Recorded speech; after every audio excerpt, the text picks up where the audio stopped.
보배를 질그릇에 가졌으니 이런 제목의 말씀을 가지고 은혜를 나누고자 합니다. 며칠 전에 일본의 한 여성 프로게이머가 170cm 미만의 남성은 인권이 없다라는 발언에 의해서 비난을 받고 결국에는 소속팀에서 퇴출되어지고 선수 등록마저 말소되는 일이 있었다고 합니다. 이처럼 사람들은요, 늘 자신도 모르게 눈에 보이는 대로 바라보고 그 보여지는 것만을 따라서 평가하고 가치를 부여하려고 합니다. 그 여성 프로게이머는 이전에도 여러 차례 부적절한 발언으로 문제가 되어졌음에도요, 자신의 그 잘못된 가치관과 인식을 여실히 드러내는 발언을 함으로 비난을 자초하는 결과를 가져왔습니다.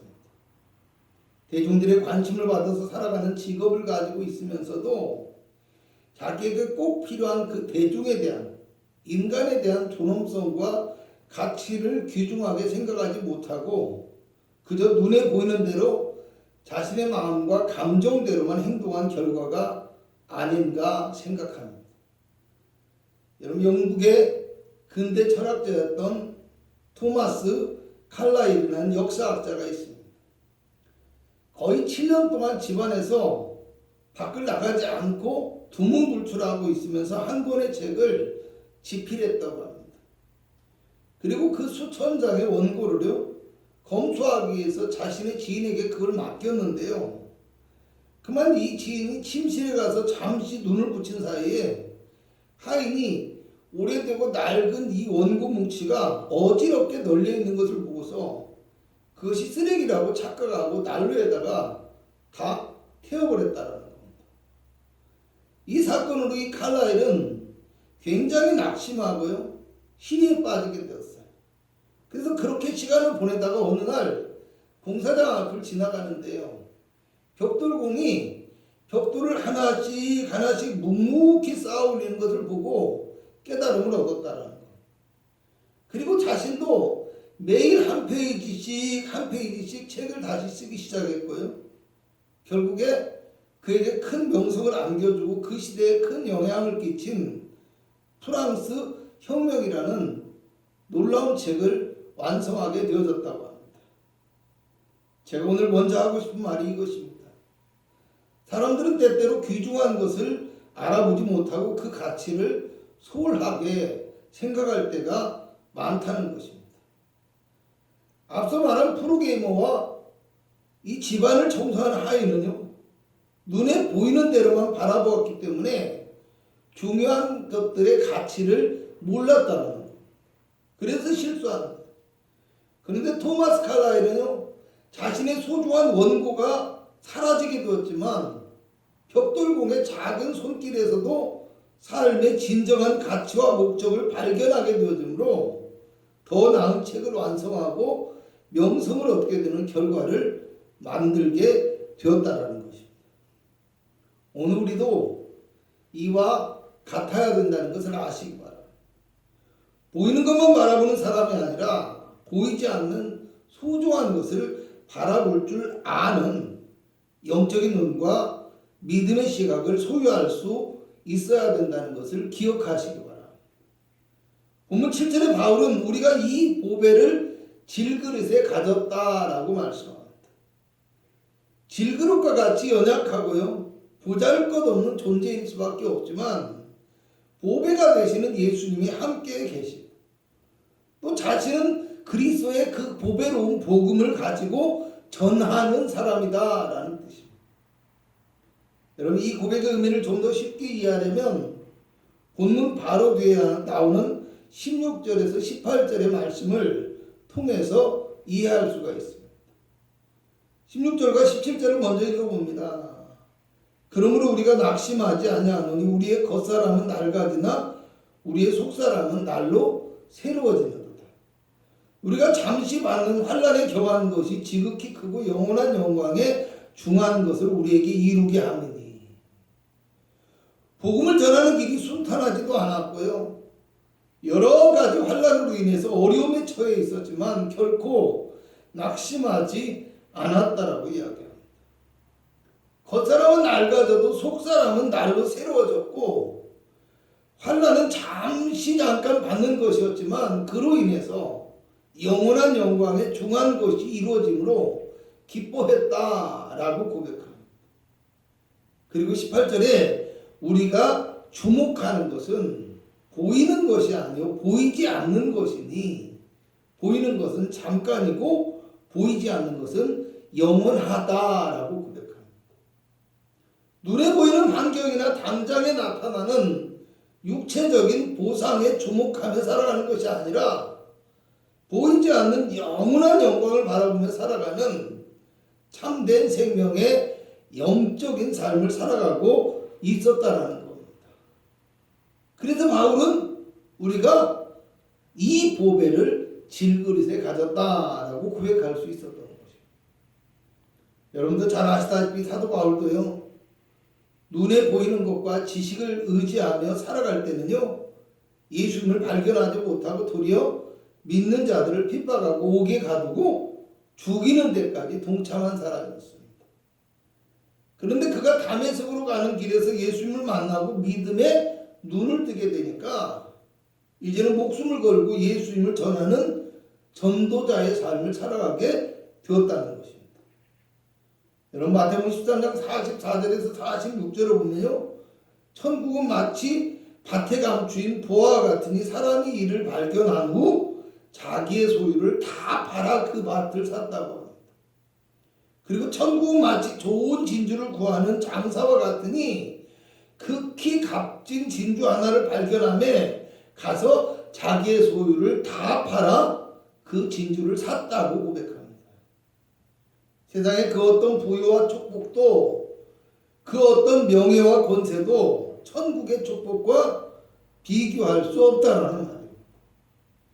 바울은 이 천국의 축복을 알기 때문에 또 예수 그리스도의 이 복음이 얼마나 크고 영광스러운 것인지를 알기 때문에 본문 8절에서 11절을 보면 어떤 고난과 박해가 있어도 그리스도의 복음을 위하여 생명을 아끼지 않고 십자가 지는 삶을 살겠다고 고백하고 있다는 것입니다.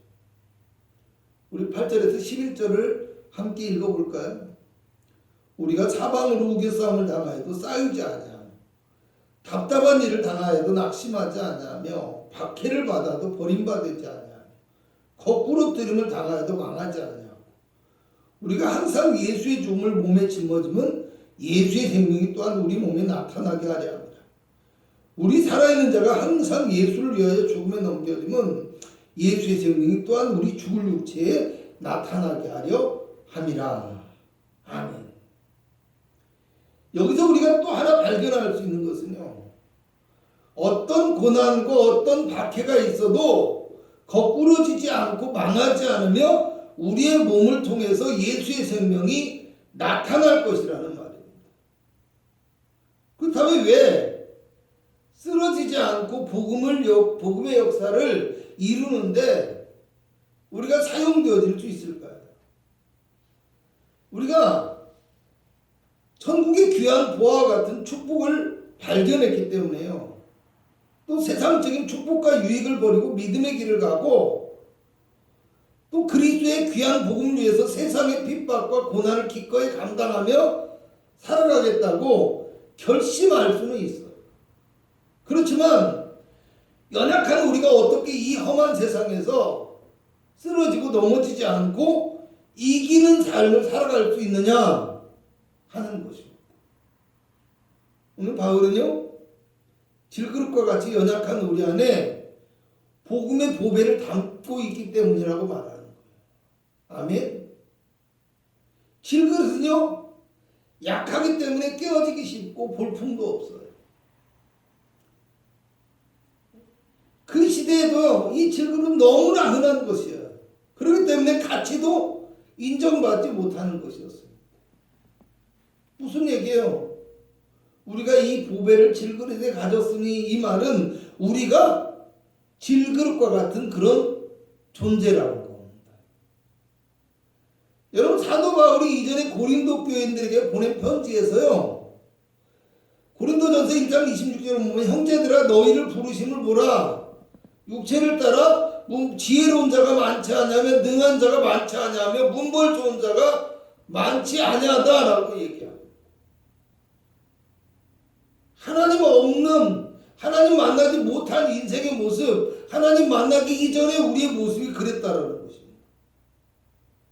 부족하고 연약해서 쉽게 깨지고 또 고통을 당해도 도와줄 사람마저 없는, 희망 없는 그런 존재에 불과했다라는 겁니다.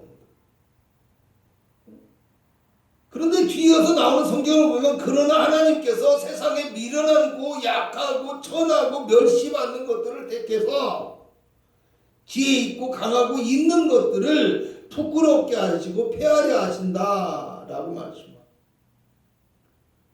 여러분, 우리가 비록 부족하고 연약할지라도 하나님께서 우리를 예수 그리스도로 말미암아 하나님의 귀한 사명을 감당할 수 있도록 우리를 만들어 주시고 생명의 능력을 허락해 주실 것이다.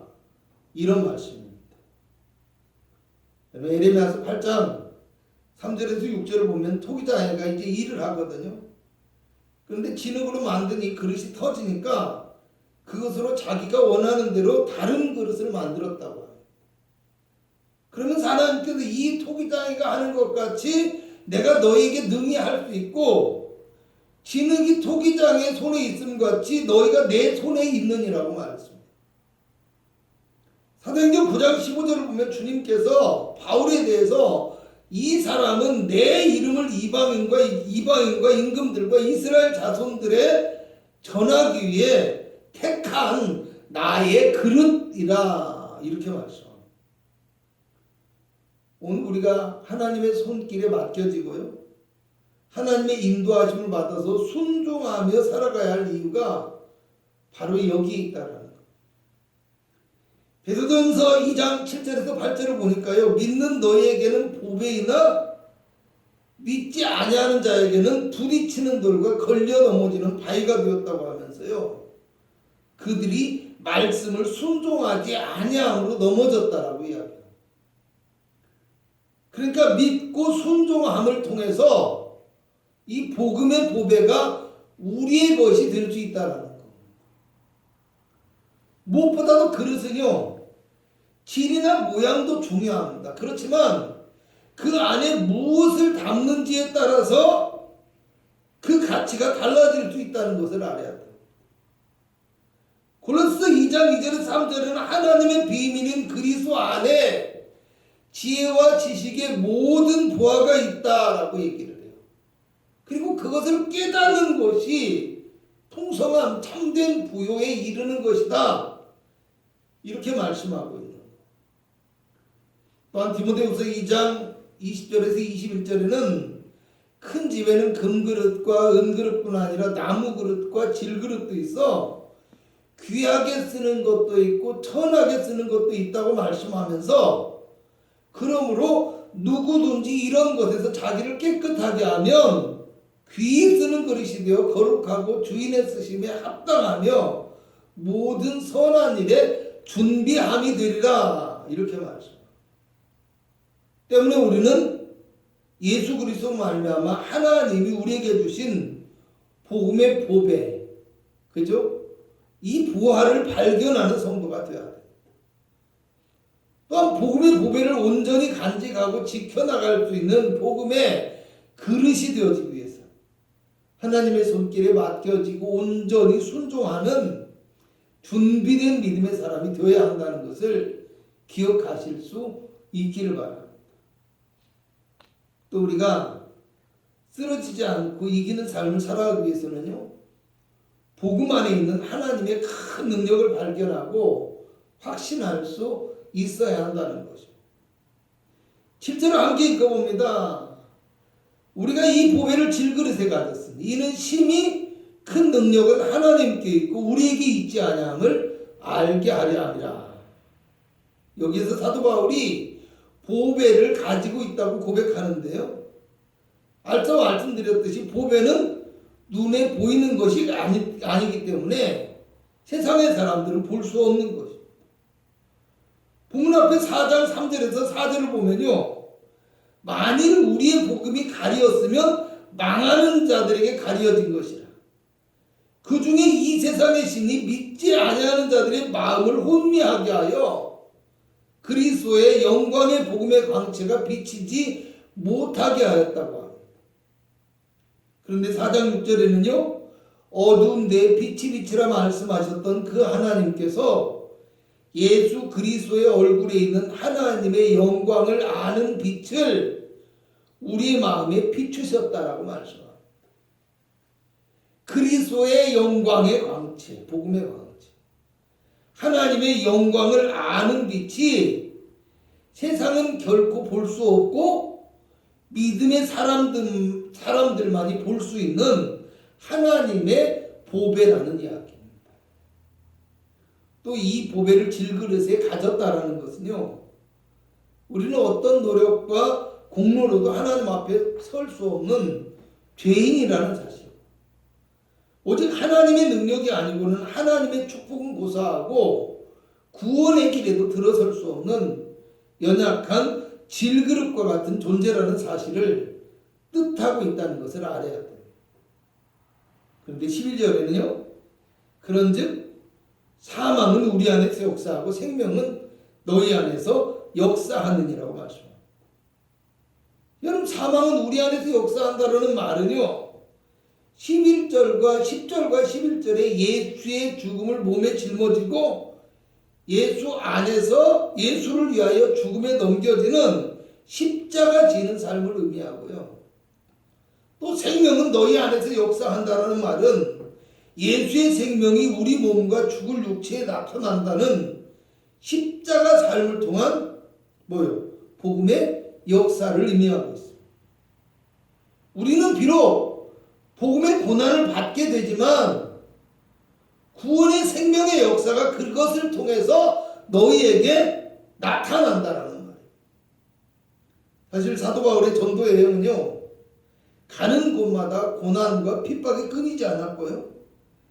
그들의 어떤 이 복음으로 인한 고통스러운 삶으로 인해서 바울의 전도자로서의 능력이 조롱당, 공격당하는 일들이 아주 많았어요. 그러나 바울은 십자가의 길이요, 복음에 있어서 바른 길이며 십자가의 삶을 통해서 복음의 역사가 강하게 나타난다는 것을 확신하고 있었다는 겁니다. 자신들의 삶과 육체의 모습은 질그릇과 같이 연약해 보일지라도 하나님은 십자가의 길을 가는 그들을 통해서 복음의 역사를 이루어가고 계시므로 복음의 능력이 사람에게 있지 아니하고 오직 하나님께만 있다는 것을 보여주고 있다라고 고백하고 있는 것입니다. 14절에 바울은 주 예수를 살리시니까 예수와 함께 우리도 다시 살리사 너희와 함께 그 앞에 서게 하실 줄을 안다라고 고백합니다. 여러분, 바울의 마지막 소망은요, 부활에 있었어요. 그래서 빌립보서 3장 10절에서 11절에는 내가 그리스도와 함께 그 부활의 권능과 그 고난의 참여함을 알고자 하여 그 죽으심을 본받아 어떻게 해서든지 죽은 자 가운데서 부활에 이르려 한다라고 얘기합니다. 그리스도의 복음 안에 부활의 능력이 있음을 확신하고 있었다는 것. 그러므로 우리가 알아야 될 것은요, 복음의 모든 능력은 그리스도 안에 있으며 그리스도의 십자가 안에 있다는 사실을 깨달아야 한다는 사실. 믿음 안에 있는 우리의 노력과 공로 이런 것들도 중요하지만 무엇보다도 우리가 그리스도를 온전히 믿고 따르는 순종의 삶과 십자가의 참된 믿음의 법칙을 깨달아 아는 것이 그 어떤 것보다 중요하다는 것을 알아야 한다는 것입니다. 복음을 아는 것도 십자가를 통해서고요.